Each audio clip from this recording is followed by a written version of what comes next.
चार जून से है 4 जून से को पंडित जी करने से लिए उसको अच्छा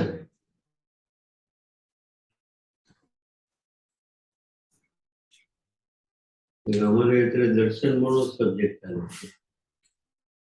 मोक्षमार्गस्य नेतारं भेतारं कर्म भूभृतां ज्ञातारं विश्वतत्त्वानां वन्दे तद्गुणलब्धये वन्दे तद्गुणलब्धये वन्दे तद्गुणलब्धये।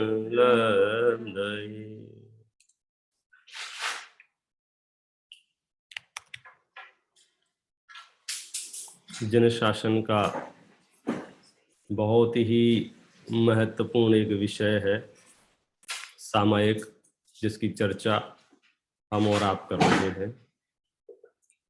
परमार्थ से यह सामायिक तो कषायों के अभाव होने पर जो समता प्रकट होती है, जो सहजता आती है, उसका नाम है सामायिक। ये जीव सामायिक में है। संपूर्ण विश्व के प्रति इसकी तटस्थता बढ़ चुकी है। वितराग भाव उसका इतना बढ़ चुका है कि अब वह ज्ञेयों के प्रतिबिंबों से प्रभावित नहीं होता है। निचली भूमिका में ज्ञेयों के प्रतिबिंबों से जीव प्रभावित हो जाता है। जैसे ज्ञेय जानता है उसका अनुसरण करने लग जाता है। और स्वाभाविक है, जब हमारे पास कुछ काम विशेष नहीं होता है तो जो दिखता है वो करने लग जाते हैं। और जब बुद्धिपूर्वक काम विशेष होता है तो फिर वो जो दिख जाता है वो नहीं करते हैं, फिर वो करते हैं जो हमारे लक्ष्य में है। समझ लीजिए मोक्ष मार्गियों के लक्ष्य में सिद्ध सला है चैतन्य में वास है, तो इसलिए वे कुछ भी नहीं करने लग जाते हैं। ये समस्या उनके साथ है जिन्हें पता नहीं है कि कहाँ जाना है, तो वे कहीं भी जाते हैं। लेकिन जिनका तय है वे कहाँ जाते हैं, वो सीधे शॉर्ट से शॉर्ट रूट से जाना चाहते हैं। अच्छा, जिन्हें पता नहीं है वे तो कहीं से भी, उनसे पूछो आप कहाँ लेफ्ट लें राइट लें, नहीं कहीं भी, हमको क्या करना। लक्ष्य निर्धारण ना हो तो जीव का भटकना तय है, और लक्ष्य निर्धारण हो तो फिर आप अपने समय को बचाते हुए किसी से उलझे बिना लक्ष्य तक आप पहुंच जाते हैं। आपको एयरपोर्ट पहुंचना हो और टाइम कट टू कट हो, फिर बीच में कोई आपका मित्र आ जाए तो क्या बोलते हैं उससे, बाद में बात करते हैं। क्यों? आपको लगता है कि अगर मैंने इससे बात की तो मेरी फ्लाइट छूट सकती है, तो आप बात नहीं करते उससे। बहुत महत्वपूर्ण से महत्वपूर्ण चीजें भी आपके सामने आ रही हो, कोई दर्शनीय चीज आ रही हो, कोई तमाशा दिखा रहा हो, कोई शो चल रहा हो, आप बोलो कहाँ रुकेंगे? कहीं। क्यों? आप जिस गाड़ी में बैठे हैं, बाजू वाला रिक्शे वाला गाड़ी को समझो टच करके चला गया। अगर आप फुर्सत में होते, गाड़ी से उतरते, रिक्शे वाले को समझाते, प्रवचन देते, उसे बताते कि ऐसा नहीं वैसा है, मतलब आप उसको रोकते, उपदेश देते, उसे ठीक करते, कषाय करते, जो भी प्रक्रिया थी। अभी क्या किया आपने? जाने दो, लेट गो कर दिया। क्यों? क्योंकि आपके चित्त में है कि मैं अगर इससे उलझा तो मेरी फ्लाइट छूट सकती है। वो कहता है बाजू वाला नुकसान हुआ है आपका, बोले होने दो,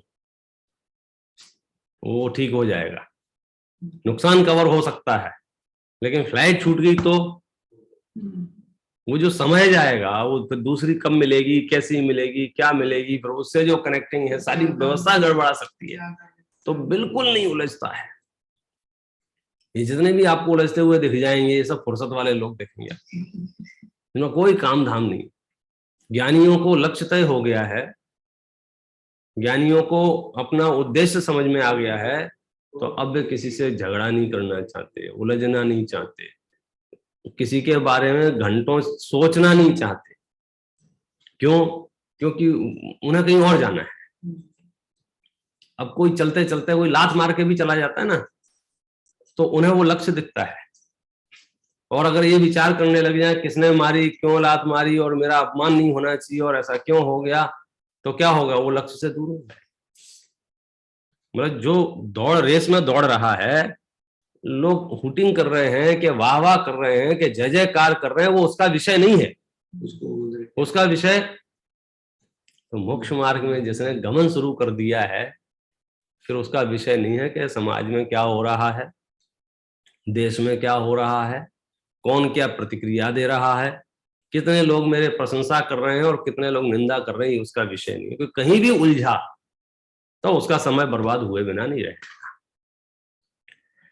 इसलिए लक्ष्य सामायिक है, उपाय सामायिक पाठ है। क्यों? क्योंकि उसमें उस विषय का निरूपण किया गया है, उन सिद्धांतों को बताया गया है जिससे हमारा मार्ग बहुत सुगम हो सकता है। अनंत जीव राशि थी, अनंत जीव राशि में इनके प्रति क्या व्यवहार करूं, 2 पंक्तियों में कह दिया, सत्वेषु मैत्री गुणेषु प्रमोद। सबसे मित्रता रख तू। मित्रता रख माने समान भाव। मित्रता रखने में कुछ करना नहीं पड़ता है, आपको मालूम है कि नहीं मालूम? दूसरे रिलेशन में एक अलग टाइप की रिस्पॉन्सिबिलिटी है, जिम्मेदारियां हैं। मित्रता में कोई जिम्मेदारी नहीं होती, सिर्फ समान है और मूड है। उसने पूछा चल रहा है क्या, मैंने कहा हाँ चल रहा है। साथ चल दिए तो भी हमारा मित्र खुश है, और उसको ना बोल दिया तो भी खुश है। दबाव नहीं है, प्रेशर नहीं है। वो एक ऐसा रिश्ता है जहां कोई बंधन नहीं है, उम्र का, जाति का, पद का, प्रतिष्ठा का, पैसे का, समान भाव। तो समस्त जीव राशि के प्रति समान भाव, इतना सा है मैत्री। तुमने अपनी मैत्री प्रेशर वाली बना रखी हो, वो हमारा विषय नहीं। मित्र नाराज प्रसन्न होने लग गए हैं, लेकिन मित्रों का हक नहीं होता है नाराज होना, उनके राइटिंग में नहीं है। वो अगर नाराज हो रहा है वो मित्र नहीं होगा, वो कहीं ना कहीं कुछ ना और उद्देश्य से आपके पास बैठा होगा। मित्र का काम ही नहीं है नाराज होना, खुश होना। उसका क्या काम है? समान भाव महसूस करना।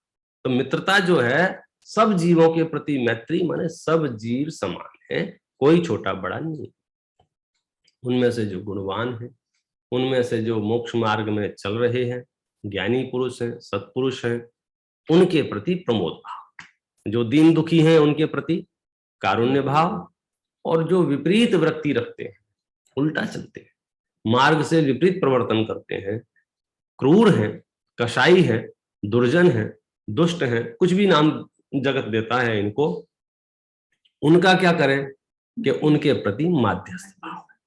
माध्यस्थ भाव माने कुछ विचार नहीं करना उनके बारे में, छोड़ो, वो सब अपना विषय नहीं है, छोड़ो जाने। हाँ, लेकिन अब क्या करें, इन भावनाओं का हमने इधर उधर कर दिया है। जिनके प्रति माध्यस्थ होना चाहिए उनके प्रति बहुतों की मैत्री मिल जाएगी। पीने वालों से मैत्री है, खाने वालों से मैत्री है, प्रमोद है पीने वालों से, खाने वालों से, जबकि वो हमारे हिसाब से माध्यस्थ भाव में थे, क्योंकि वो विपरीत प्रवर्तन कर रहे हैं। वो अपना आचरण भी मलिन कर रहे हैं और 2-4 लोगों को प्रोत्साहित कर रहे हैं। तो वो जी माध्यस्थ की कैटेगरी में था, तो उसको तो हमने प्रमोद की कैटेगरी में रख लिया, प्रीति की कैटेगरी में रख लिया, मैत्री की कैटेगरी में रख लिया। जो सत्पुरुष हैं वो प्रीति की कैटेगरी, उनके प्रति माध्यस्थ हो गए। वो हैं नहीं है कैसे हमें नहीं पता। मंदिर के प्रति हम माध्यस्थ हैं, चल जाए तो ठीक, नहीं चल जाए तो ठीक, क्योंकि मंदिर के प्रति प्रमोद भाव होना चाहिए। मकान के प्रति माध्यस्थ होना चाहिए, मकान के प्रति प्रमोद भाव है, मंदिर के प्रति माध्यस्थ है। ये जो उल्टा पुल्टा चल रहा है ना, भावनाएं ठीक हो जाए और कैटेगरी बन जाए कि किसके लिए कैसा भाव। प्रमोद भाव किसके लिए? जिनके पास अणुव्रत हो, जिनके पास महाव्रत हो, सत्पुरुष हो, उनके प्रति प्रमोद भाव होना चाहिए। अभी प्रमोद भाव किसके प्रति है? जिसपे धन ज्यादा हो, जिसका रुतबा ज्यादा हो, जिसकी प्रतिष्ठा, हाँ, जिसकी प्रतिष्ठा ज्यादा हो। ऐसा लगे कि इसके साथ फोटो खींच जाएगा तो मेरी प्रतिष्ठा बढ़ जाएगी। लगता है दिमाग में, दिमाग तो ऐसे ही है, जब तक सम्यक दर्शन ना हो तब तक कहीं भी दौड़ता है और कुछ भी निर्णय कर बैठता है। तो नहीं, आपने 4 भावनाओं का प्रयोग जो है गलत किया। किसके प्रति माध्यस्थ, किसके प्रति करुणा, किसके प्रति प्रेम भाव, मैत्री भाव, किसके प्रति माध्यस, वो सब लिखा हुआ है। आप ज्ञानियों पे करुणा नहीं कर सकते। आप ऐसा नहीं बोल सकते बेचारे मुनराज, बेचारे पंडित जी, ये क्यों? वो करुणा के पात्र नहीं है आपकी, वो प्रमोद के पात्र है। हमने उनको करुणा के पात्र बना दिया। अब क्या करें, अब उनका कोई देखने वाला नहीं था, महाराज जी को कोई करने वाला नहीं था, तो हमने ही कर दिया। मतलब जैसे तूने बड़ा एहसान किया उन्हें आहार दे, उनकी व्यवस्था करके। मतलब तू उपकृत होना था, तुझे अपने आप को धन्य मांगना था, तूने आपको उनसे महान माना, तो करुणा की तूने किसके ऊपर? मुनराजों को आहार करा के बोले अब क्या करें, कोई आहार करा नहीं रहा था इसलिए मैंने करा दिया। ये करुणा भाव है, उनके प्रति प्रमोद भाव चाहिए। आपको मैं जो कहना चाह रहा हूं वो क्या हो रहा है, चीजें भी वही हैं, भाव भी वही हैं, सिर्फ उल्टा पुल्टा हो गया है। लोक में सुकून की अच्छे से जिंदगी के लिए क्या है, जिससे जो रिश्ता है निभाओ, माता से माता जैसा, पत्नी से पत्नी जैसा, बच्चों से बच्चों जैसा, पड़ोसी से पड़ोसी जैसा, कहीं कोई प्रॉब्लम नहीं है। जैसे ही आपने रिश्ता बदला समस्या है। तो चार भावनाएं आपके पास समस्त जीव राशि के साथ रहने के लिए, कौन कौन सी? मैत्री, प्रमोद, करुणा, माध्यस्थी। क्या करना है? जो जैसा जिसका हकदार हो, जैसा पात्र हो, वैसी भावना का प्रयोग करना। उल्टा पुल्टा किया तो रिजल्ट उल्टे पुल्टे आएंगे। मंदिर की व्यवस्था के हमें नहीं पता था। फिर क्यों नहीं पता है?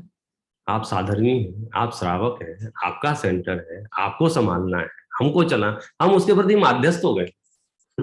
क्यों? जो आप दो लोग देखते हैं ना, बस कर लेते हैं, हमको क्या करना है? अरे क्यों नहीं करना है? तो जहां आपका प्रमोद होना चाहिए वहां आप माध्यस्थ हो गए। जिनवाणी है, क्या हुआ उसका, लोगों को जरूरत है, छप रही है नहीं छप रही है, हम माध्यस्थ हैं। मैं कह रहा हूं कि जो धार्मिक क्षेत्र के कार्य हैं, जहां अति प्रमोद की आवश्यकता है, अति प्रमोद की, सर्वस्व समर्पण करके भी जिन शासन को प्रभावित करे, प्रभाव ना करे, ऐसा वर्णन आता है ना, वहां माध्यस्थ बैठा हुआ है। अब पंचम काल है, जो होना होगा हो जाएगा। है? जबकि जैन शासन का इतना सरलीकरण निरूपण है हर चीज में, कहीं किसी जीव के प्राण पीड़ित करने का प्रसंग नहीं है, न व्रतादिक में, न संयम पालने में, न दानादि देने में, किसी भी कार्य में कहीं नहीं कहा है कि कोई समझो साधु हो या मंदिर कोई भी हो कि तुम्हारे घर में जो भी है सब उसको बांध के दे दे।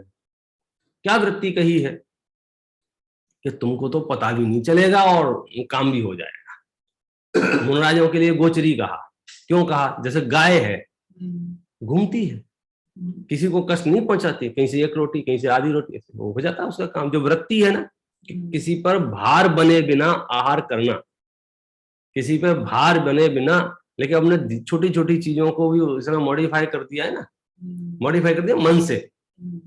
तो भोजन की सामान्य पद्धति क्या थी कि भैया जो भी आ जाए, हम जो भोजन कर रहे हैं उसी में से आप लो, ये हमारी सबसे बेस्ट पद्धति थी।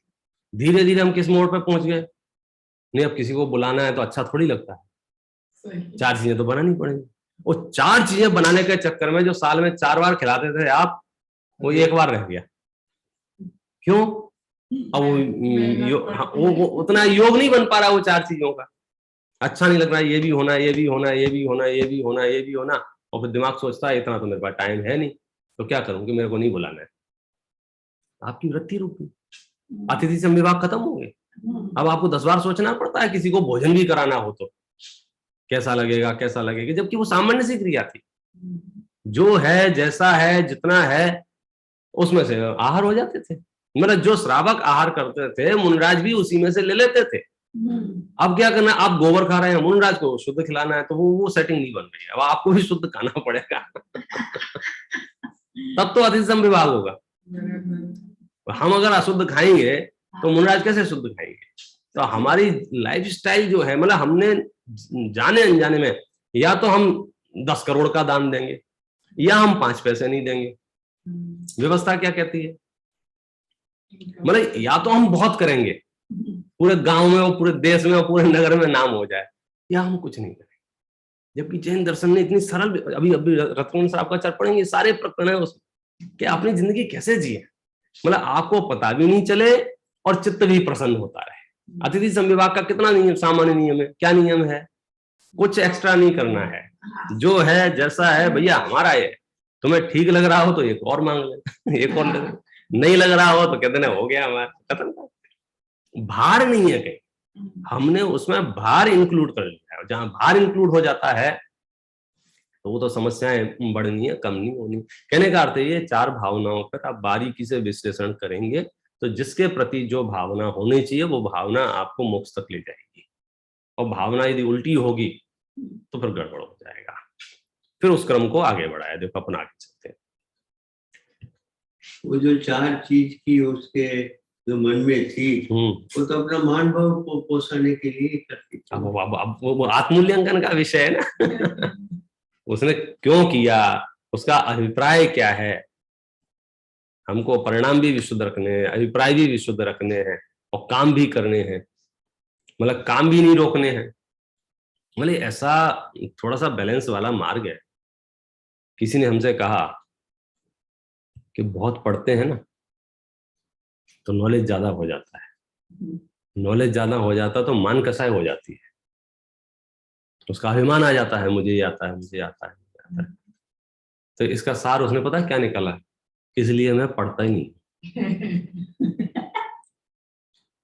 बोलो सही है ये? नहीं, अरे भैया निषेध किसका था? मान भाव। कि खूब पढ़ना, मान कसाई नहीं करना। तो हर क्षेत्र में है। बोले मैं दान देता हूं ना तो मान कसाई होती है, तो मैंने दान देना बंद कर दिया है। कहा कितना बढ़िया काम किया तुमने। आप समझे ना लॉजिक उसके, देखना क्या कह रहा है। क्यों नहीं पढ़ता है? क्योंकि क्षयोपशम बढ़ जाएगा, क्षयोपशम बढ़ जाएगा, लोग वाह वाह करेंगे, लोग वाह वाह करेंगे, मुझे मान हो जाएगा, इसलिए मैं पढ़ाई बंद। दान क्यों नहीं देता है? क्यों मैं दान दूंगा तो लोग प्रशंसा करेंगे, प्रशंसा करेंगे, मुझे मान हो जाएगा, तो मुझे मान नहीं चाहिए, तो मैं दान नहीं देता। व्रत क्यों नहीं पालता है? सब जगह कुछ ना कुछ वो अपनी खुद की बुद्धि लगा के आलसी प्रमादी हो रहा है मोक्ष में। यहां कह रहे हैं कि उत्साह से जो दौड़े, अपनी सामर्थ्य का विचार करके। कहीं ये नहीं कहा है कि आप में अणुव्रत पालने की सामर्थ्य हो और आप महाव्रत ले लेना। भावना महाव्रत की रखना। भाई हर व्यक्ति बहुत धनवान होना चाहता है, लेकिन व्यापार कौन सा करता है? व्यापार कौन सा करता है? वो अपने धन का विचार करके, जितना हो उतना।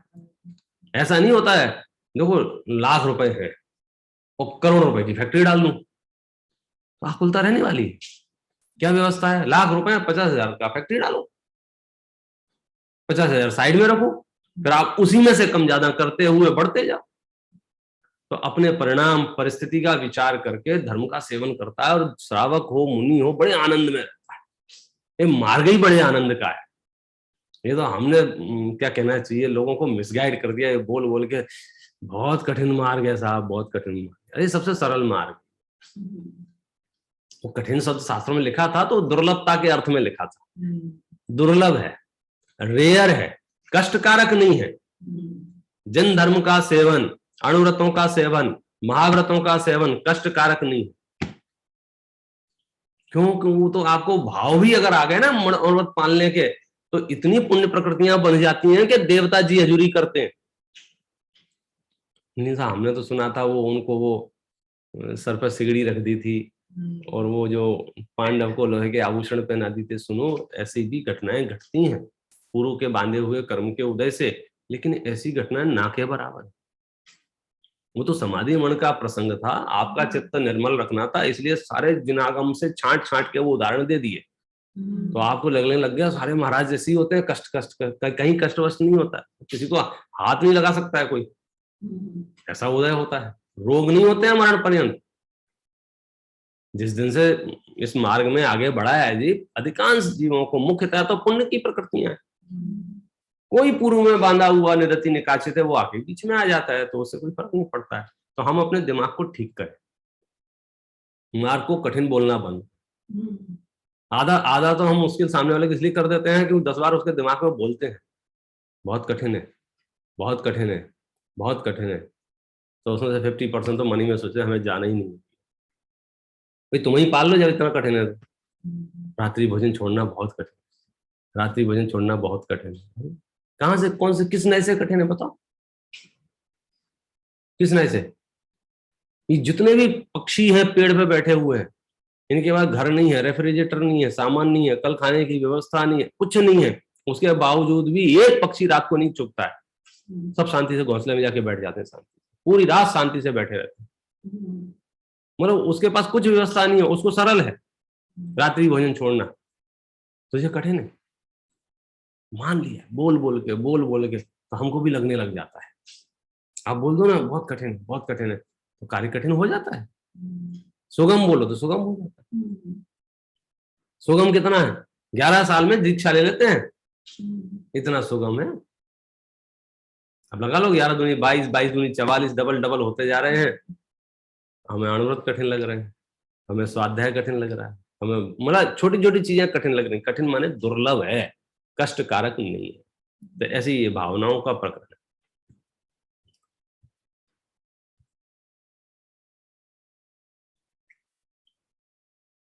क्रम क्रम से आगे बढ़ते हुए बात गई समस्त जीवों के प्रति समता भाव रखते हुए। हम यहाँ ये बात कर रहे थे कि सबसे पहले तो अपने सामायिक पाठ में पूर्व में किए हुए पापों के प्रति अपराध बोध किया और उनको नष्ट करने की भावना पाई, और एक थोड़ा खुल के कह भी दिया भगवान के सामने, भगवान मैंने छली और मायावी हो असत्य आचरण किया, पर निंदा गाली चुगली जो मुंह पर आया वमन किया। मतलब ऐसा कौन सा पाप है जो मुझसे ना हो गया हो, लेकिन अब समझ में आ गया है। तो अब क्या चाहते हो कि अब तो निरभिमान उज्ज्वल मानस हो, मेरा अभिमान से रहित हो जाऊं, उज्ज्वल मन हो जाए मेरा, सदा सत्य का ध्यान रहे, हमेशा सच का ध्यान रहे, निर्मल जल की सरिता सदृश ये में निर्मल ज्ञान बहे। मुनि चक्री सक्री के हिय में जिस अनंत का ध्यान रहे, गाते वेद पुराण जिसे वह परम देव मम हृदय रहे। मतलब मैं अपने उपयोग का विषय किसको बनाऊं, मैं किसके बारे में सोचूं, उपासना करूं, आराधना करूं, उसका ये वर्णन चल रहा है। दर्शन ज्ञान स्वभावी जिसने सब विकार ही वमन किए, परम ध्यान गोचर परमात्म परम देव मम हृदय रहे। जो भव दुख का विध्वंसक है, विश्व विलोकी जिसका ज्ञान, योगी जन के ध्यान गम्य वह बसे हृदय में देव महान। मुक्ति मार्ग का दिग्दर्शक है, जन्म मरण से परम अतीत, निष्कलंक त्रैलोक के दर्शे वह देव रहे मम हृदय संग। यहां तक अपन ने पढ़ लिया था। निखिल विश्व के वशीकरण जो, राग रहे ना द्वेष रहे, शोध अतीन्द्रिय ज्ञान स्वरूपी, परम देव मम हृदय रहे। निखिल विश्व के, संपूर्ण विश्व के वशीकरण जो राग है, द्वेष है और भी विकार है, वे ना रहे, शुद्ध अतीन्द्रिय ज्ञान स्वरूपी। शुद्ध माने एकत्व, क्योंकि जहां दो होंगे वहां अशुद्धता आ ही जाएगी। अशुद्धता पर द्रव्य के संयोग से आती है, एक में कहीं कोई समस्या नहीं, इसलिए वो एकत्व निश्चय गत समय सर्वत्र सुंदर लोक में। मतलब जो आत्मा अकेला है, एक है, शुद्ध है, अतीन्द्रिय है, इंद्रियों का कोई काम नहीं, इसलिए हमारा ये चिंता का विषय नहीं है इंद्रियां ठीक हैं कि खराब हो, वर्किंग कंडीशन में है या नहीं है, मुझे बराबर दिखता है या नहीं दिखता है, मुझे बराबर सुनाई देता है कि नहीं सुनाई देता है, बोले विषय ही नहीं है उसका, क्या चिंता करना है। भाई लाइट जाए तो टॉर्च की जरूरत पड़ेगी ना, लाइट नहीं जा रही है तो, और दिन है और ये सब चारों, इधर भी खिड़की इधर भी खिड़की, अभी हमको लाइट ना हो तो प्रकाश ना हो, अरे प्रकाश की जरूरत ही नहीं है। तो हम जो काम करने जा रहे हैं वहां इंद्रियों की उपयोगिता ही नहीं है, उपयोगिता नहीं इसलिए परवाह नहीं है, चिंता नहीं है।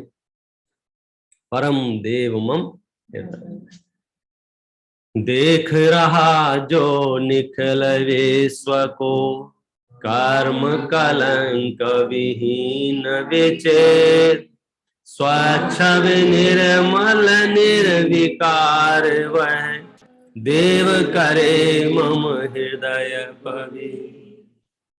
जो संपूर्ण विश्व को देख रहा है, ज्ञातारं विश्व तत्वानाम, ऊपर क्या था, मुक्ति मार्ग का दिग्दर्शक है, मोक्ष मार्गस्य नेतारम, यहाँ है देख रहा जो निखिल विश्व को, ज्ञातारम विश्व तत्वानाम, कर्म कलंक विहीन विचित्र, कर्म भूभृताम भेत्तारम, कर्म रूपी पर्वतों को जिसने नष्ट कर दिया है। कैसा है वो, स्वच्छ, विनिर्मल, विशेष निर्मल, निर्विकार, समस्त विकार जिसमें से निकल गए हैं, ऐसा देव मेरे हृदय को पवित्र करे। उन्हें उपासना भी किसकी करनी, आराधना भी किसकी करनी, ध्यान भी किसका करना, ध्येय कैसा होना चाहिए, ये 5-7 छंदों में उसका वर्णन चल रहा है। मेरे ध्येय की, मेरे आराधक की क्वालिटी कैसी है, मैं किसका ध्यान करूं, इनका, परम देव का। कौन से हैं परम देव, उनके विशेषण हैं। ख्याल में नहीं आता ना, हम किसके बारे में सोचें। तो एक तो हम सीधा कहेंगे भाई शुद्ध आत्मा के बारे में सोचो। अब शुद्ध आत्मा का परिचय जीव को ना हो तो क्या करें, कि जिसने शुद्ध आत्मा को प्राप्त कर लिया है उनको सोचो। वो कौन है, उसका वर्णन चल रहा है एक एक पंक्ति में। कब से शुरू हुआ है मालूम है आपको, ये शुरू हुआ है छंद नंबर 11 से 10वें नंबर तक तो हम अपने पुराना हिसाब किताब चुकता कर रहे थे।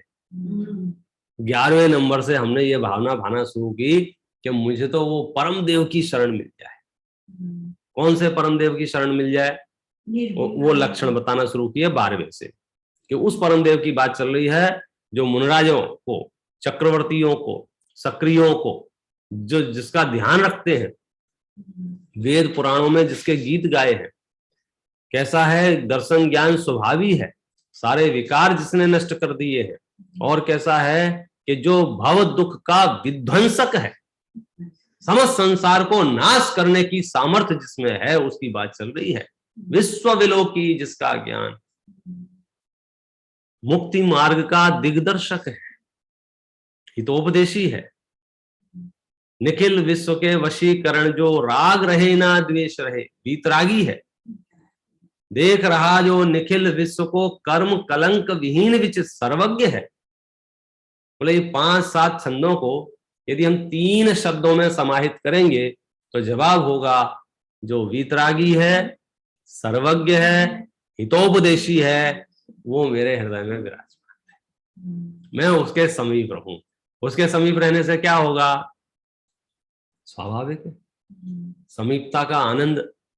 समीप जिसके समीप रहेंगे वो जैसा वैभव होगा आप ऐसा महसूस करेंगे।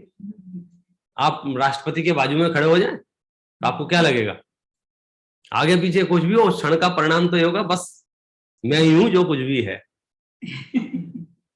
आप जिसके बाजू में बैठ जाएं, जिसके समीप बैठ जाएं, आप समझ गए ना, उस रूप हो जाएंगे, उस रूप होने की संभावना बढ़ जाएगी। तो मैं किसके समीप रहूं, तो 3 लोक में एक ही है जिसके आप समीप रह सकते हैं, जिसको यहाँ बार बार परमदेव परमदेव परमदेव नाम से कहा है। वो परमदेव कौन है, वीतरागी है, सर्वज्ञ है, हितोपदेशी है।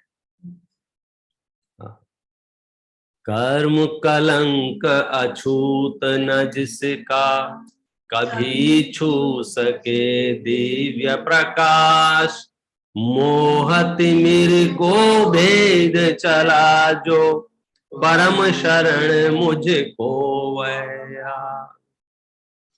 ये कर क्या रहे हैं, इतना इतना उसकी क्यों महिमा गाई जा रही है, किसकी, उस परम पुरुष की, आप्त पुरुष की, वीतराग की, सर्वज्ञ की, हितोपदेशी की।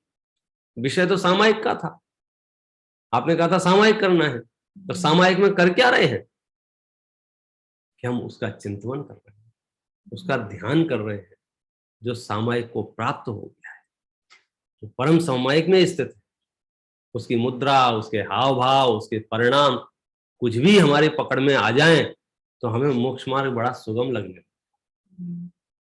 मेरे हृदय में जो इधर उधर के उल्टे सीधी चीजें घूम रही हैं, पहले मैं अपने आप में परम पिता परमात्मा को स्थापित करूं। लेकिन वो परम पिता परमात्मा है किसका? नाम कुछ भी रखे उसका, है कैसा? उसके लक्षण है कर्म कलंक अछूत। कर्म कलंक तो उसे छू भी नहीं सकते, न जिसका। और दिव्य प्रकाश कैसा है? मोह तिमिर को भेद चला। मतलब सूर्य प्रकट होता है तो अंधेरे को भगाना नहीं पड़ता है। सम्यक ज्ञान प्रकट होने पर, केवल ज्ञान प्रकट हो गया यहाँ, तो वहां क्या हुआ? समस्त मोह का नाश हो गया। ऐसा देव जिसकी दिव्य ज्योति के आगे फीका पड़ता सूर्य प्रकाश, स्वयं ज्ञानमय स्वपर प्रकाशी, परम शरण मुझको वह। दुनिया के सर्व आकर्षण खत्म हो जाएं और एक वितराग परमात्मा का आकर्षण रहे, समझो उसकी है ही सामायिक की सुविधा। जिसकी दिव्य ज्योति के आगे फीका पड़ता सूर्य प्रकाश। सूर्य के प्रकाश में क्या होगा? कि हमें पदार्थ दिखाई देंगे, उससे क्या होगा? और केवल ज्ञान के प्रकाश में क्या होगा? पदार्थ दिखाई देंगे। लेकिन केवल ज्ञान में दिखने वाले पदार्थ और सूर्य के प्रकाश में हमें दिखने वाले पदार्थों में क्या अंतर है? कि यहाँ जो पदार्थ दिखाई दिए तो तुम्हें राग द्वेष होने लग गए। ये रास्ता अच्छा, ये रास्ता खराब, ये पेड़ अच्छा, ये पेड़ खराब, ये मकान अच्छा, ये मकान खराब, ये दरिया अच्छा है। आप सुनो, सूर्य के प्रकाश में, केवल ज्ञान के प्रकाश में जो है सो है। मतलब वीतरागता सहित है ना। तो वो जो केवल ज्ञान का जो प्रकाश है, उससे जो दिखता है वस्तु का स्वरूप, उसके सामने सूर्य तो फीका पड़ता है। सूर्य से क्या दिखता है? कुछ नहीं, वही बस डब्बा दिख जाता है। लेकिन इस डब्बे का लक्षण, डब्बे का स्वभाव, डब्बे का नेचर, ये अपना है या पराया है, ये स्व है या पर है, ये कहाँ पता चले? वो तो दिव्य प्रकाश में पता चल सकता है, जिनवाणी के प्रकाश से ही पता चल सकता है इसका असली स्वरूप। बाकी सब तो इसका नकली स्वरूप बताएंगे। वो ज्ञान कैसा है? स्वयं ज्ञानमय स्वपर प्रकाशी। स्वपर प्रकाशी, स्व को भी प्रकाशित करता है और पर को भी प्रकाशित करता है। समय सार की 6वीं गाथा में स्वपर प्रकाशन के लिए दीपक का दृष्टांत दिया है। जानने के लिए अग्नि का उदाहरण दिया है। जानने के लिए कि आत्मा जानता कैसा है, जानता किस विधि से है, जानेगा कैसे ज्ञेय को? तो वहां उदाहरण दिया है, जैसे अग्नि ईंधन रूप हो जाती है।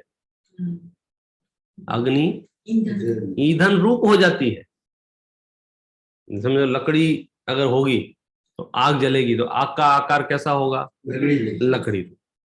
कंडा होगा तो कंडा, कागज होगा कागज रूप, कपड़ा होगा कपड़े रूप। मतलब अग्नि का गुणधर्म क्या कहलाया? कि जैसा ईंधन होगा वैसा आकार उसका हो जाएगा। लेकिन ध्यान रखना, क्या ध्यान? कि ईंधन में जो अशुद्धता है, ईंधन में जो अशुद्धता है, ईंधन में जो क्वालिटी है, ईंधन के जो गुण धर्म हैं, वे अग्नि में नहीं आते हैं।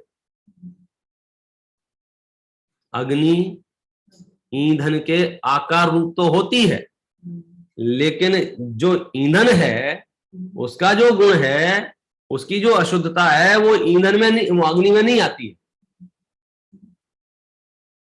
ख्याल में आ रहा है क्या बोल रहा हूँ? आग जली तो आग क्या होगा? आग मोबाइल का आकार ले लेगी। मोबाइल का आकार तो ले सकती है, लेकिन मोबाइल का काम थोड़ी करेगी। आग से अपन फोन लगाने की कोशिश करें तो बात हो जाएगी। मोबाइल की गुणधर्म आग में नहीं आएंगे, और लैपटॉप में आग लगेगी तो लैपटॉप के गुणधर्म नहीं आएंगे। मकान में आग लगेगी तो समझो चंदन की अग्नि है और फिर मैं उसमें हाथ डालूं तो ठंडा ठंडा शीतल लगेगा? नहीं, अरे चंदन की है वो,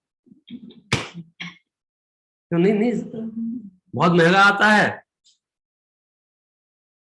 2 किलो चंदन अपन खरीद के लाएं और उसकी आग जलाएं और उसमें हाथ डालें तो अच्छा अच्छा ऐसा ठंडा ठंडा नहीं लगेगा? शीतलता महसूस नहीं होगी? क्योंकि चंदन तो शीतल होता है, लिखा है। लकड़ी का स्वभाव, वो लकड़ी का स्वभाव है। और तुम जिसकी बात कर रहे हो वो अग्नि है। अग्नि की क्या विशेषता है कि वो ईंधन रूप तो होती है, ईंधन रूप होती नहीं, ईंधन का आकार तो ले लेगी, लेकिन ईंधन के लक्षण, ईंधन के अशुद्धता उसमें नहीं आते हैं।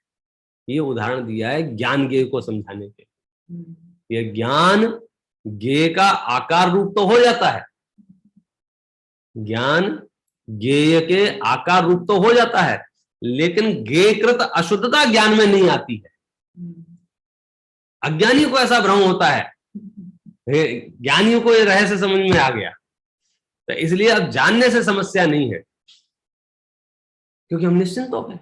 हमको लग रहा था कि दर्पण में वो कचरा झलक गया था ना, बोले कपड़ा लाओ साफ करो साफ करो। क्या साफ करो? दर्पण में जो कचरा आया है उसको कैसे क्या क्या साफ करोगे उसके? तो मेरे चित्त में जो विकार उत्पन्न हुआ था वो कैसे साफ होगा? मेरे चित्त में जो ज्ञेय झलके थे वो कैसे हटेंगे? बोले है ही नहीं। वहां तो ज्ञान ज्ञान ज्ञान ज्ञान ज्ञान ज्ञान ज्ञेय, ज्ञान ज्ञेय के आकार रूप तो होता है, परंतु ज्ञेयकृत अशुद्धता ज्ञान में नहीं आती है। पॉइंट समझ में आया? अब क्या हुआ कि मैंने जो बड़बड़ की तो उसकी अशुद्धता आपके ज्ञान में नहीं आएगी। पूरे जगत में अनंत पदार्थ हैं, एक भी पदार्थ अपना अंश मुझे नहीं देता है। अब देखो, आप उसके स्वभाव के आनंद की बात करेंगे तो कमलनी पत्र के नजदीक जाके देखना पड़ेगा। स्वभाव के नजदीक जाके देखते हैं क्या हुआ। ज्ञान में ज्ञेय के आकार तो बने, परंतु ज्ञान ज्ञेय रूप नहीं हुआ। रूप नहीं हुआ माने उसका कोई गुणधर्म उसमें नहीं आया। इसलिए तुमको भयभीत होने की आवश्यकता नहीं, डरने की आवश्यकता नहीं, घबराने की आवश्यकता नहीं, क्योंकि ज्ञेय ज्ञान में प्रवेश नहीं करता। व्यवस्था कैसे बनेगी कि उसका नेचर है, उसका स्वभाव है। कौन सा? स्वपर प्रकाशन। फिर दीपक का उदाहरण दिया कि दीपक स्व को भी प्रकाशित करता है और पर को भी प्रकाशित करता है। मतलब अगर आपको अंधेरा है और मोबाइल ढूंढना है तो किसकी जरूरत है? दीपक की, क्योंकि दीपक मोबाइल को भी प्रकट करता है, बताता है, प्रकाश करता है, मतलब पर को भी प्रकाशित करता है। चलो, अब दीपक को ढूंढना है तो उसके लिए क्या चाहिए? दूसरा दीपक। दीपक को ढूंढने के लिए वो तो खुद ही प्रकाशन कर रहा है। मिट्टी का कटोरे की बात नहीं कर रहा हूं मैं। दीपक कहते ही उसे हैं जो जला हाँ, तो दीपक माने जो जलती हुई लौ है। दीपक माने जलती हुई लौ, वो दीपक है। तो अब उस दीपक को ढूंढने के लिए कौन सा दीपक चाहिए? उसके लिए नहीं चाहिए कोई। क्यों? क्योंकि वो खुद का प्रकाशन करता है, मेरा स्व प्रकाशन भी करता है। और यदि आपको दूसरी वस्तु ढूंढनी थी, सुई कहाँ रखी है, धागा कहाँ रखा है, और कोई सामान कहाँ रखा है, तो किसकी आवश्यकता है? दीपक की। दीपक कहाँ रखा है इसके लिए वो तो जब मतलब वो स्व प्रकाशन भी करता है, मतलब खुद का भी प्रकाश करता है कि मैं हूं, और पर का भी प्रकाश करता है। ज्ञान भी स्वपर प्रकाशी, आत्मा भी स्वपर प्रकाशी है। मतलब आत्मा को ढूंढने के लिए दूसरी आत्मा की जरूरत नहीं है। कोई आए और बताए ऐसा नहीं है। तो स्वप्रकाशन और पर प्रकाशन भी है। अब पर प्रकाशन और स्व प्रकाशन ये उसका नेचर है, मतलब ज्ञेय उसमें झलके हैं, ऐसा उसका स्वभाव है। और हमने स्वभाव के विरुद्ध युद्ध छेड़ रखा है। गे ना झलके, गे ना झलके, गे ना झलके। अरे गे तो झलकेंगे, तो मोह ना हो, क्योंकि मोह स्वभाव नहीं, राग द्वेष स्वभाव नहीं, तो अभाव तो राग द्वेष का करना है। तो उस पर प्रकाशी आत्मा ख्याल में आए तो व्यवस्था थोड़ी सरल हो जाएगी। जिसके ज्ञान रूप दर्पण में स्पष्ट झलकते सभी पदार्थ, आदि अंत से रहित शांत शिव परम शरण मुझको वह आ। जिसके ज्ञान रूप दर्पण में पूरा विश्व झलकता है, आदि अंत से रहित शांत शिव, मोक्ष का मतलब सुख का लक्षण। अब वो कैसा है? आप्त का लक्षण, परमात्मा का लक्षण कैसा है? वो जो है वो आदि अंत से रहित है, शांत है, शिव रूप है, मतलब सुखकारी है, मोक्ष रूप है। ऐसा आप्त वो मैं उसकी शरण में रहूं। क्या लाभ होगा उसकी शरण में रहने से?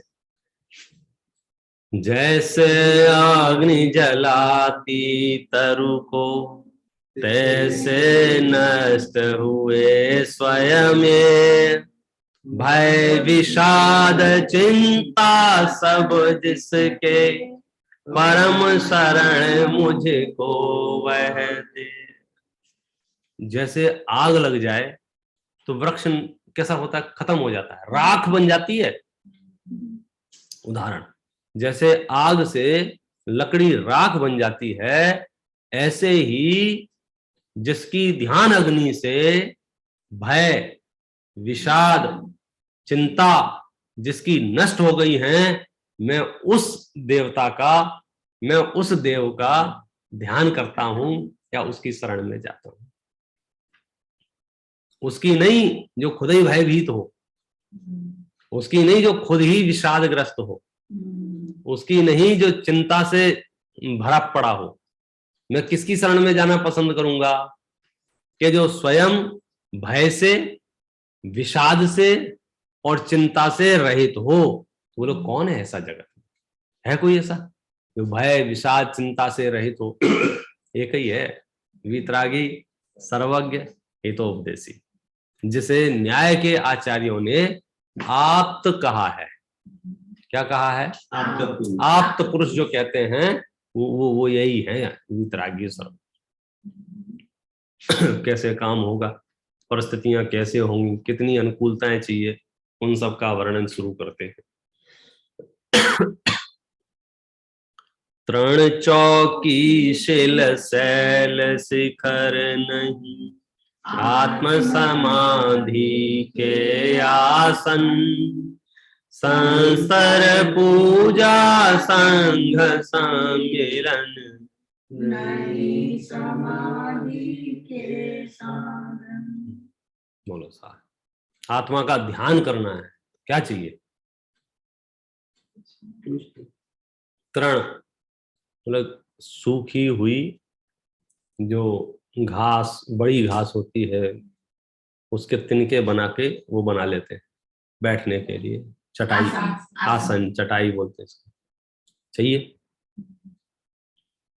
चौकी एक बढ़िया सिंहासन, शिल शैल पत्थर और बड़े बड़े पहाड़ चाहिए, शिखर गुफा क्या चाहिए? रिजेक्ट कर दिए, इनमें से एक भी आत्म समाधि का आसन नहीं है।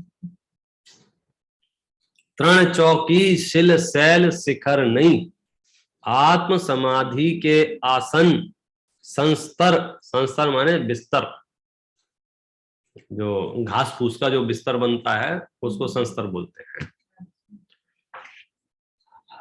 पूजा, बहुत लोग प्रशंसा करें तो सामाजिक में मन लगता है, लोग वाहवाही करें तो मोक्ष मार्ग अच्छा लगता है, और लोग वाहवाही ना करें तो अरे मैं तो अकेला ही हूँ, अरे मार्ग ही ऐसा है भाई, तो कहाँ वाहवाही ढूंढता है। संघ सम्मिलन, अब क्या करें, अब हमारे यहाँ सत्संग नहीं है इसलिए मैं तो दिन भर पाप करता हूँ। वाह रे वाह। हाँ है ना, लोगों के पास एक्सक्यूज है। अब हम क्या करें, हमारे पास ऑप्शन ही नहीं कुछ। अरे क्यों, यहाँ साफ लिख रहे हैं, संघ सम्मिलन नहीं समाधि के साधन। तुझे यदि अंदर से धुन चढ़ी हो तो कुछ नहीं चाहिए।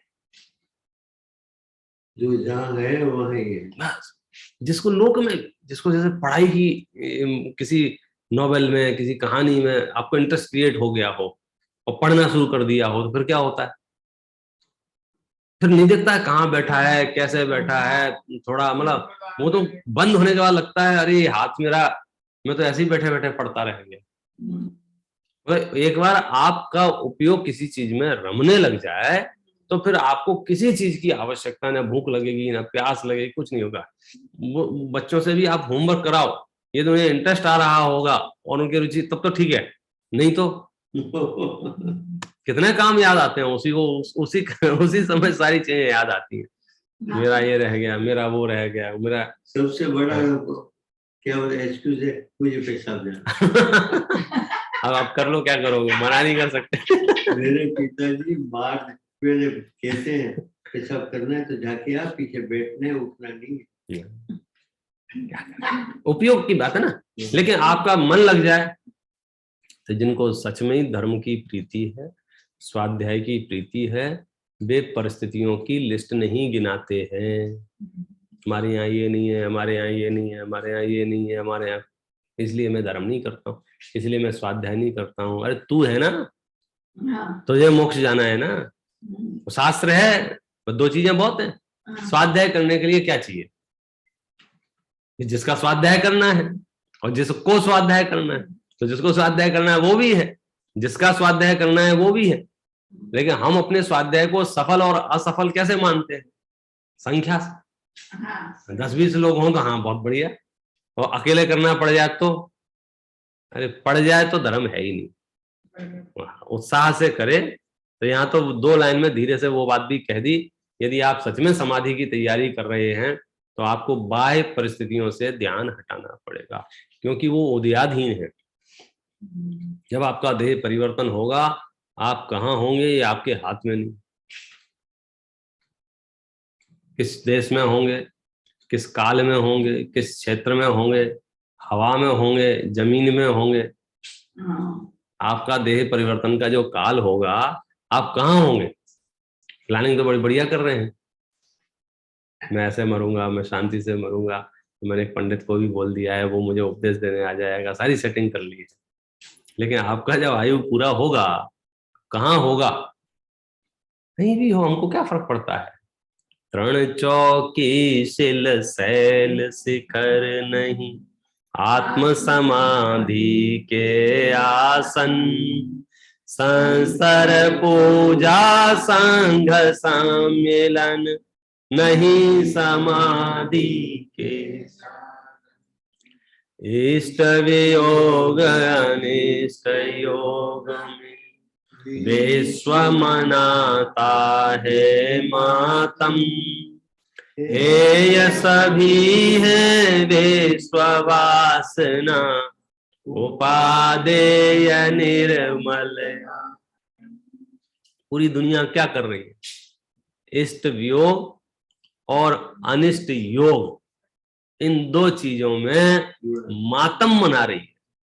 मातम मनाना माने छाती पीट पीट के रो रही है, मतलब वो अति का कष्ट जिसको महसूस होता है, अवसादग्रस्त हो गया है। किस बात से, 2 ही काम बचे हैं इसके पास, क्या, इष्ट का वियोग ना हो और अनिष्ट का संयोग ना हो। इष्ट का वियोग होता है, लगता है मर गया मैं, और अनिष्ट का संयोग होता है तो भी कहता है। तो ये 2 चीजें जो हैं सबसे खतरनाक है। सार क्या बताया कि सुनो, हेय सभी हैं विश्व वासना। कई जगह इसको विषय वासना भी छापने लग गए हैं, लोगों को समझ में आ जाए। विश्व वासना माने विषयों की वासना, समस्त विषय वासना हे है, समस्त इच्छाएं हे हैं, समस्त कामनाएं हे हैं। क्या है, उपादेय निर्मल, एक निर्मल आत्मा ही उपादेय है। और जब ये बात ख्याल में आ जाए तो मैं थोड़ी गति बढ़ाता हूं अपनी, बाह्य जगत कुछ भी नहीं मेरा और न बाह्य जगत का मैं, यह निश्चय कर छोड़ बाह्य को, मुक्ति है तो नित स्वस्थ रमे। शॉर्टकट है ये। बाह्य जगत कुछ भी नहीं मेरा और न बाह्य जगत का मैं। दो द्रव्यों के बीच में अत्यंता भाव की वज्र की दीवार है, एक दूसरे को एक दूसरा द्रव्य छू भी नहीं सकता है। तो फिर आपको वहीं सोनगढ़ जाना पड़ेगा जहां बिना पेट्रोल की गाड़ी चलती है। सुनने में अटपटा लगता है भाई, लेकिन व्यवस्था ऐसी ही है। किसको निमित्त कहते हैं, किसको उपादान कहते हैं, ये स्वरूप समझे तो बात सरल हो जाती है। बाह्य जगत कुछ भी नहीं मेरा और न बाह्य जगत का मैं, यह निश्चय कर छोड़ बाह्य को, मुक्ति हेतु नित स्वस्थ रहे। यह निश्चय कर, ये बात समझ करके बाहर को छोड़ देता है और मुक्ति हेतु, मुक्ति के लिए नित माने हमेशा स्वस्थ रमे, अपने में रहता है। स्वस्थ, स्थ माने रहना, स्व माने अपने, स्वस्थ रमे।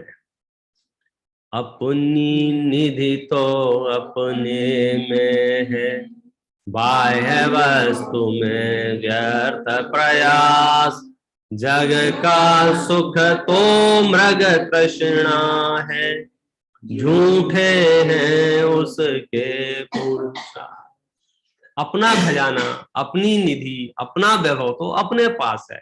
मैं जो बाह्य वस्तुओं में ढूंढ रहा था वो व्यर्थ प्रयास था। और जगत का सुख तो मृग तृष्णा है, मृग मरीचिका जैसा है। झूठे हैं उसके पुरुषार्थ। जैसे हिरण को दूर से पानी दिखता है और मेहनत करके वहां पहुंचता है, बोलो उसको पानी मिलता है कि नहीं मिलता है? तो उसका पुरुषार्थ झूठा हुआ ना, बेकार गया, वृथा हुआ। तो ऐसे ही हमें सुख नहीं मिलता है, हम दौड़ते रहते। अक्षय है, शाश्वत है आत्मा, निर्मल ज्ञान स्वभावी है, जो कुछ बाहर है सब पर है, कर्माधीन विनाशी। इन पदों को भाव सहित पढ़ेंगे ना तो भी सामायिक की सुगंधी आएगी। चुन चुन के वे शब्द रखे गए हैं जिससे समता भाव उपजता है। अक्षय है, शाश्वत है आत्मा, कभी नष्ट होने वाला नहीं है, इसलिए आप बिल्कुल परवाह न करो। निर्मल ज्ञान स्वभावी है, और जो कुछ भी बाहर है, शरीर और संयोग, ये सब पर हैं, कर्माधीन विनाशी है। एक तो ये कर्माधीन है, दूसरे ये विनाशी है। कितनी मजबूत से मजबूत चीज हम क्यों ना लेके आए, बोलो उसका नाश होगा क्या? नहीं होगा। मजबूत से मजबूत मैंने मकान बनाया, पहले तो गड़बड़ था, इस बार मैंने पक्का बनाया, फाउंडेशन भी बहुत मजबूत किया है, और वो सारी दीवारें और खिड़कियां, छत, सब कुछ ऐसी बनाई है कि तूफान भी आएगा तो हिलेगी नहीं। तो अब तो अविनाशी हो गया नहीं, क्यों नहीं हुआ? अरे पुद्गल है तो क्या हुआ, अब तो अविनाशी हो गया ना। उसका यहाँ एक चीज है, उनकी मर्यादा बताता है कि ये जो खिड़की है 180 माइल्स पर जब हवा आती है तब तक ठीक है, उसके ज्यादा तो हम जिम्मेदार नहीं।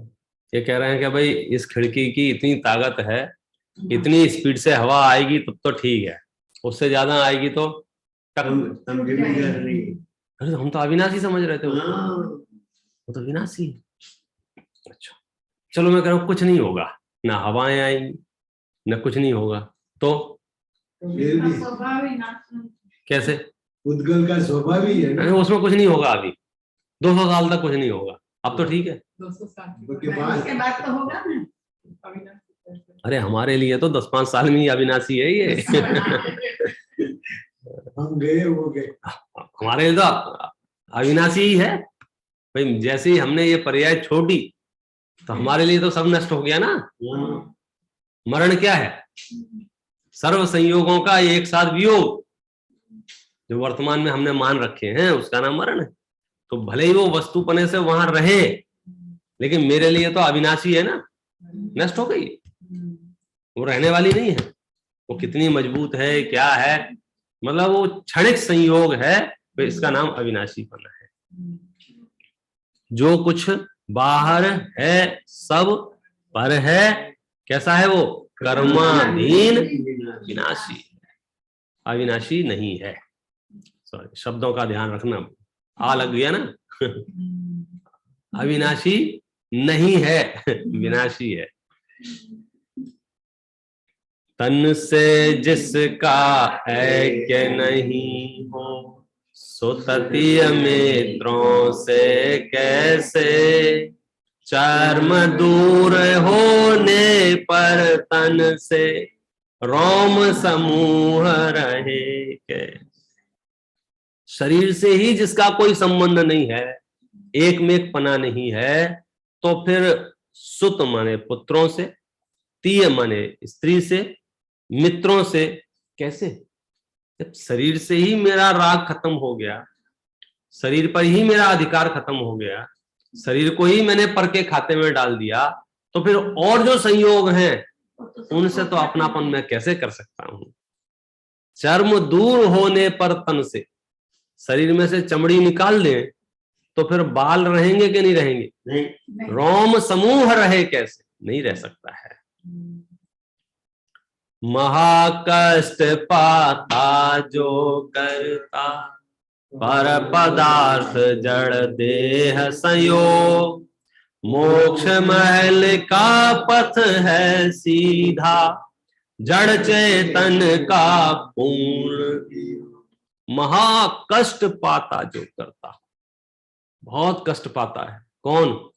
जो कोई भी पर पदार्थ जड़ और देह का संयोग करता है, माने उनमें अपनापन करता है, महाकष्ट को पाता है। मोक्ष में जाना है, कहां जाना है? मोक्ष महल का पथ है सीधा, जड़ चेतन का पूर्ण वियोग। चेतन को जड़ से कुछ लेना देना ना रहे तो बड़ा सरल है मोक्ष में जाना। लेकिन हमारा हिसाब बाकी रहता है जड़ के साथ में, ये मेरा था, ये तेरा था, इतना मेरा था, इतना तेरा था, वो सब चलता रहता है दिमाग में, तो कठिन हो जाता है। तो हम क्या करें?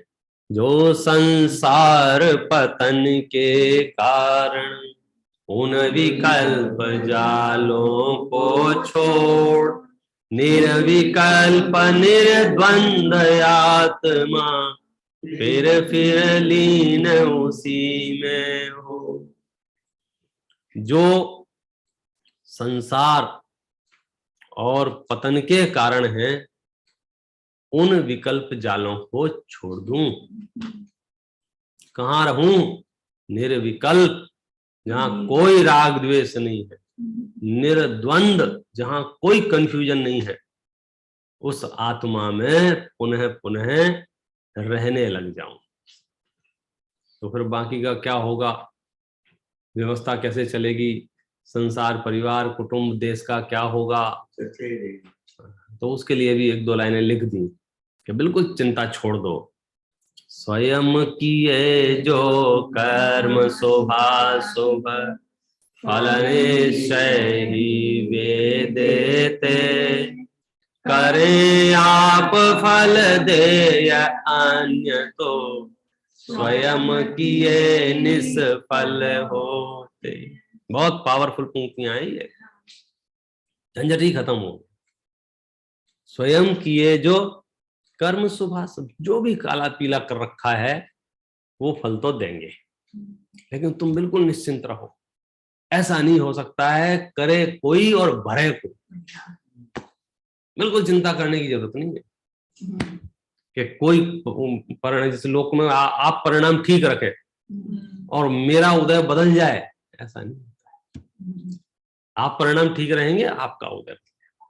मैं किसी और के लिए धर्म करूं, मैं किसी और के लिए कुछ कर सकूं, ऐसी गुंजाइश नहीं। जो जीव मर के परलोक में चले गए हैं, उनके लिए मैं यहां से कुछ खाना पीना खिला सकूं, स्वयं किए जो कर्म सुभासो फल निश्चय ही वे देते, करें आप फल दे अन्य तो। अगर ऐसा चलने लग जाएगा तो सारी व्यवस्था ही चरमरा जाएगी। और इसमें भी क्या खास बात है, अपने कर्म सिवाय जीव को कोई न फल देता कुछ भी, पर देता है यह विचार तज, स्थिर हो छोड़ प्रमादी बुद्धि। अपने कर्म सिवाय जीव को कोई न फल देता कुछ भी। सरल पंक्ति है। मेरे अपने ही कर्म उदय में आएंगे ना, दूसरे के नहीं आएंगे। दूसरा कुछ देता है, इस विचार को छोड़ करके स्थिर होना चाहिए। इस प्रमादी बुद्धि को छोड़ दे, आलसी बुद्धि को कि दूसरा कुछ कर रहा है। मूल में पुराने में प्रमादी धी लिखा था। धी शब्द का भी अर्थ बुद्धि होता है। पाठ पढ़ेंगे ना, प्रमादी धी। अब लगा होगा पाठकों को कि धी से समझ में नहीं आएगा, तो फिर बुद्धि लिख दिया कि प्रमादी बुद्धि। निर्मल सत्य शिवम सुंदर है, अमित गति वह देव महान, शाश्वत निज में अनुभव करते, पाते निर्मल पद निर्वाण। निर्मल है, सत्य है, सुखरूप है, सुंदर है। अमित गति आचार्य द्वारा ये लिखा गया समझो सामायिक पाठ है, इसलिए उनके नाम उल्लेख भी कर दिया और विशेषता भी बता दी। शाश्वत निज में अनुभव करते, पाते निर्मल पद निर्वाण। और जो हमेशा अपने आप में निवास करते हैं, उनको मोक्ष मिलता ही मिलता है। ऐसा ये सामयिक पाठ है, बड़ा बढ़िया है। पुनः पुनः इसे पढ़ते रहें, गाते रहें, गुनगुनाते रहें। अब तो संगीत में भी आ गए, ऑडियो वीडियो भी मिल जाएंगे आपको।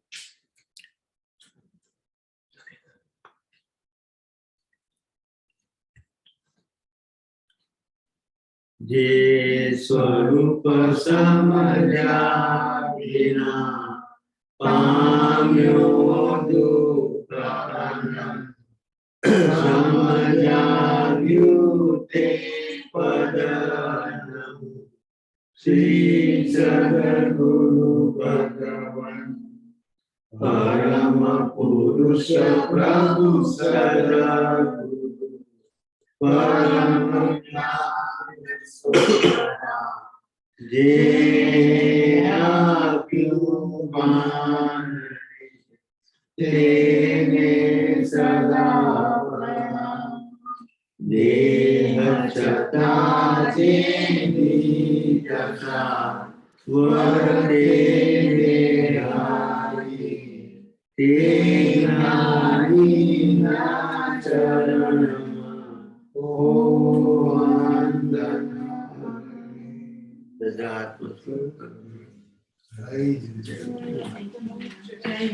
जय हो।